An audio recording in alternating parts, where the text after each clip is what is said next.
जगातील सर्वात पवित्र खाद्य कोणते माहिती आहे का? ती म्हणजे तंबाखू. आपली सारखी गायछाप.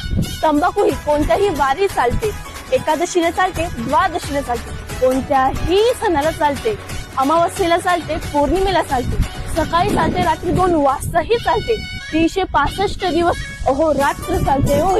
सकाळी संध्याच्या वेळी जर तंबाखू खाल्ली नाही तर प्रेशर येत नाही हो, पोट साफ होत नाही, वस्तू आणि कोणाची पण चालते, शिवाशिव करत नाही, अंत्यसंस्काराच्या वेळी चालते, जन्माच्या वेळी चालते, हिला खायला कसलेच बंधन नाही. अगदी जगत मान्य आहे हो. ही जातपात नाही, धर्म नाही, चोळून खातात, मळून खातात, चुना लावून ठोकून खातात. खूप भाग्यवान वनस्पती आहे ही.